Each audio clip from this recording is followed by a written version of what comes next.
Danny Welbeck has gone ahead to destroy Man United alongside Pascal Gross. And who scored the third one?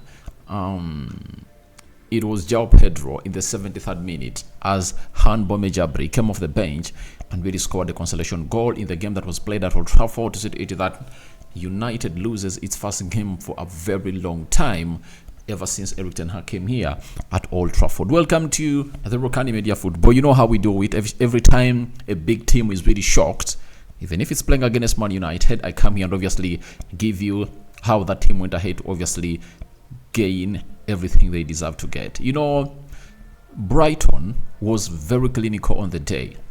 United created 16 chances in the entire game and were they 4 shots on target.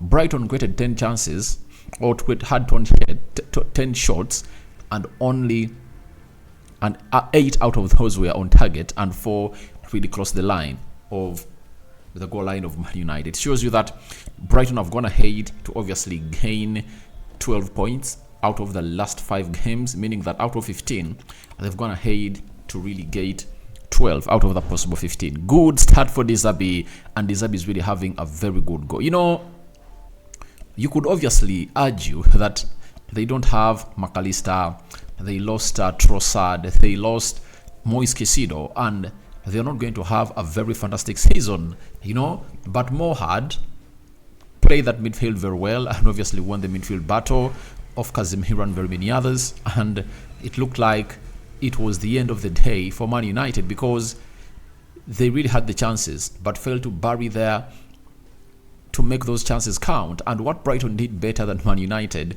they made all their chances count. By the way, before that first goal that came in through from Danny Welbeck in the first half, Brighton had not even registered a shot on target, and they're obviously enclosed into their half. United couldn't allow them obviously cross the half of Man United, but that intricate passing of Brighton that saw Danny Welbeck linked to what is the right back that played that I've got in the guy. He played the right back and brought in a very good cross. Then there was a play of Brighton that obviously went ahead and shielded out Lisandro Martinez, and Welbeck found a ball and it was like a penalty, you know. It was like a penalty box chance, and he put that ball in the back of them to make it 1-0. But all that is going to rotate back to one player called Marcus Rashford, because today he would have been the reason as to why United would have gone ahead to score 3 goals in the first half and maybe 2 in the second half. Why? He's a selfish player that I've never gone ahead to see. This guy is very, very selfish and doesn't want to obviously create chances for his own players. You know, Mitoma was really closed down and pocketed by Diego Dallo, but the midfield sense obviously made a lot of surprise to the Man United side because they lacked compactness in that midfield, and then even the central defense, they lacked compactness. You know, when Scott McTominay was playing there, I thought that maybe he's going to obviously offer compactness in there for you, but he couldn't. Looks like there's a very huge division between the central defense and the midfield. So lots of things that Erik ten Hag really has to do. But for De Zerbi, it's obviously great that he's playing such a quality of football that Brighton is doing the tiki-taka. And De Zerbi is obviously a student of Pep Guardiola. He's one of those few coaches that obviously put in an application to obviously come at Barcelona to obviously see how Pep Guardiola conducts his training sessions way back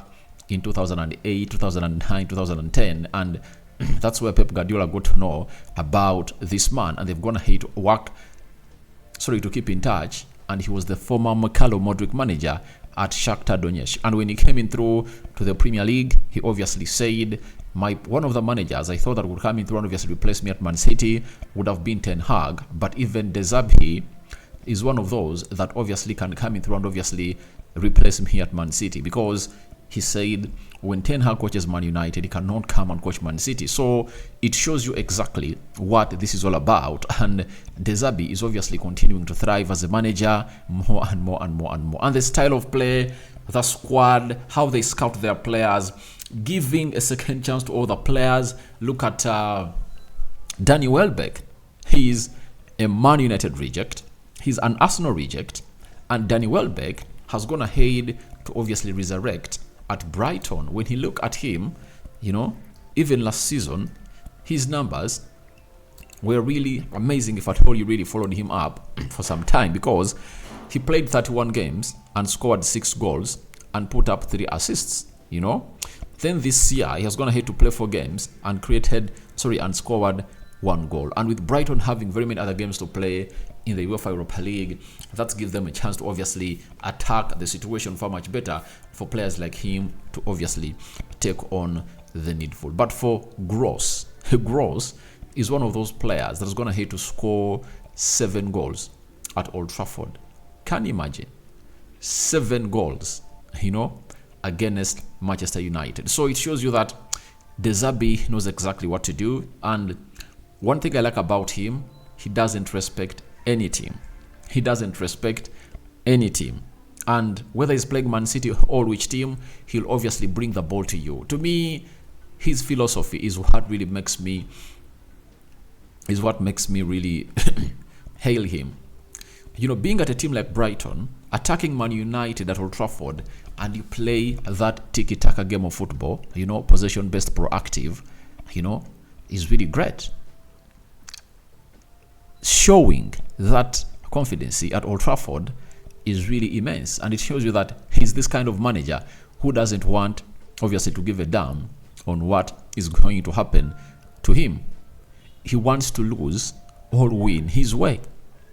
So, Ten Hag needs to learn from that. He needs to learn from that, because if he doesn't learn from that, then it's obviously going to be one of the worst ways of him leaving Man United, because this season is obviously very tricky. We're having the Champions League and things are not going his way. But at a point X, you obviously have to really look through what he's going in through, because he's having close to 7 players who are really injured. Rafael Varane is injured. Luke Shaw is injured.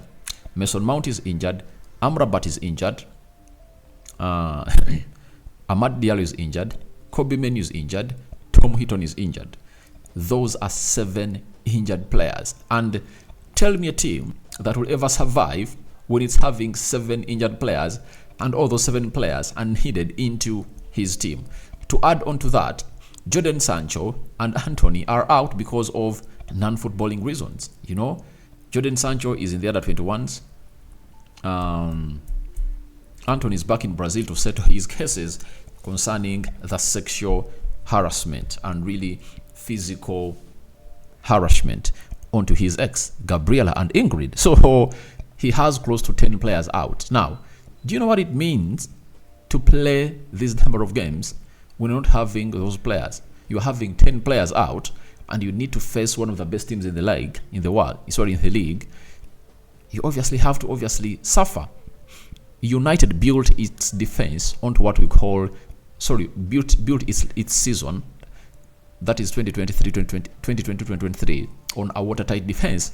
Rafael Varane, Lisandro Martinez, Dallo and Luke Shaw obviously offering United the best. And you cannot compare Reguilon to Luke Shaw. You cannot, because Reguilon was beaten easily to bring in that cross that obviously results into the first goal of Brighton. So it shows you that he's a very good player going forward, but defensively he's a suspect. He gives you the possession you really require, but you understand that he is easily beaten when it comes to the defensive bit of it. And that's what Ten Hag is really having as a big problem. And to me, I'll only obviously come out and obviously maybe say Ten Hag is going to have to fail to do his job, especially when these players are back, especially Amrabat, Luke Shaw, Varane, and Kobe Menu, because those are 4 players that obviously make a very big change in each and every department of Man United. In the central defense, Varane and Luke Shaw really make a very huge change, right? Then Amrabat and Kobe Menu make a very big change in the midfield of Man United, because Ten Hag really believes that he needs another physically talented player to be playing alongside Casemiro in that midfield. That's why you saw to it that it's very easy to run through Casemiro into that midfield, because he's the only busybody into that midfield. And today he had one of his worst games at Old Trafford, and that entire team really couldn't run. But Rasmus Højlund really had a very good Old Trafford debut for me. He tried to chase around, run around, to an extent that even the fans booed the manager when obviously took him off the field of play, because they wanted him to stay to play because the fans really saw a lot in him. United had been lacking a number 9 like Rasmus Højlund, and they went ahead to obviously get in the best from him. And I think he's going to obviously do better. He scored a goal, but Marcus Rashford had gotten the ball outside the goal line, you know. So that is him, and